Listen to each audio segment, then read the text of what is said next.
আসন্ন শারদীয় দুর্গাপূজা নির্বিঘ্নে অনুষ্ঠিত হবে। সনাতন ধর্মাবলম্বীরা উৎসাহের সঙ্গে পূজা উদযাপন করতে পারবেন বলে আশা প্রকাশ করেছেন স্বরাষ্ট্র উপদেষ্টা।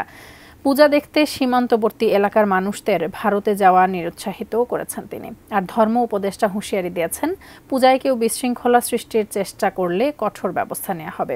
আরিফ জামালের রিপোর্ট। বাঙালি হিন্দু সম্প্রদায়ের সবচেয়ে বড় ধর্মীয় উৎসব দুর্গাপূজা অনুষ্ঠিত হবে আগামী মাসে। সারা দেশে ৩২,০০০-এরও বেশি মণ্ডপে এবার শারদীয় দুর্গোৎসবের আয়োজন করা হচ্ছে। এর মধ্যে ঢাকায় প্রায় ২৫০ মণ্ডপে হবে দুর্গাপূজা। দুর্গাপূজায় আইনশৃঙ্খলা পরিস্থিতি নিয়ে মঙ্গলবার সচিবালয়ে এক সভায় সনাতন ধর্মের প্রতিনিধিরাও উপস্থিত ছিলেন। সভা শেষে স্বরাষ্ট্র উপদেষ্টা অবসরপ্রাপ্ত লেফটেন্যান্ট জেনারেল জাহাঙ্গীর আলম চৌধুরী জানান, পূজা মণ্ডপকে ঘিরে নিরাপত্তা জোরদার থাকবে। আয়োজকদের ব্যবস্থাপনায় স্বেচ্ছাসেবকরাও পালাক্রমে দায়িত্ব পালন করবেন। আজান এবং নামাজের সময় পূজা মণ্ডপের মাইক বন্ধ থাকবে।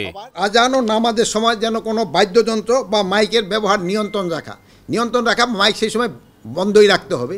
এটাও ভাই আমাদের সাথে এগ্রি করছে।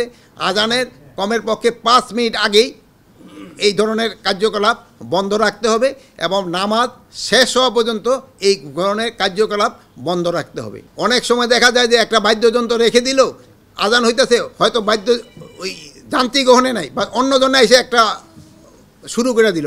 ওই ক্ষেত্রে ভাই আমাদের ক্ষেত্রে এরা সবাই আমাদেরকে এনশিওর করছে যে কোনো রকমের যেন এরকম কেউ করতে না পারে তার ব্যবস্থা গ্রহণ করবে। এলো ভিশন মুশকিল আসান অফার। যে কোনো ব্র্যান্ডের পুরনো ফ্রিজ নিয়ে চলে আসুন ভিশন শোরুমে আর নিয়ে যান নতুন ভিশন ফ্রিজ 20% পর্যন্ত ছাড়। স্বরাষ্ট্র উপদেষ্টা বলেন, বাংলাদেশের মানুষের যেন দুর্গাপূজা দেখতে ভারতে যেতে না হয়, সেজন্য সীমান্ত এলাকায় ভালো পূজা মণ্ডপের ব্যবস্থা করতে অনুরোধ জানানো হয়েছে।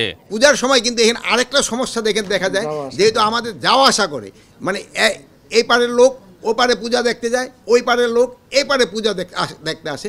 আমি এই জন্য এখানে সবাইকে আমি অনুরোধ করেছি যে এবার যেন আপনারা বর্ডার বেল্টে ভালো ভালো পূজা মণ্ডপ করেন, যেন আমাদের লোক ওই পারে যেন না যায় পূজা দেখার জন্য, আর ওই পারের লোকও যেন এই পারে না আসে, এইটার ব্যবস্থা নেওয়ার জন্য। ধর্ম উপদেষ্টা ডক্টর আফম খালিদ হোসেন বলেন, দুর্গাপূজা ঘিরে কেউ বিশৃঙ্খলা সৃষ্টি করলে কঠোর ব্যবস্থা নেওয়া হবে। তিনি বলেন, পূজার স্বেচ্ছাসেবক হিসেবে কাজ করতে মাদ্রাসার ছাত্ররাও আগ্রহ প্রকাশ করেছেন। পূজা মণ্ডপগুলোর জন্য সরকার ৪ কোটি টাকা বরাদ্দ দিয়েছে জানান তিনি। আপনাদের মাধ্যমে দেশবাসীকে আশ্বস্ত করতে চাই, কোনো দুষ্কৃতকারী, কোনো ক্রিমিনাল এখানে যদি পূজা কার্যক্রমে উৎসবে কোনো ধরনের বাধা সৃষ্টি করে, তাহলে আমাদের এই গভর্নমেন্ট অন্তর্বর্তীকালীন সরকার তাদেরকে কঠোর হস্তে দমন করবে।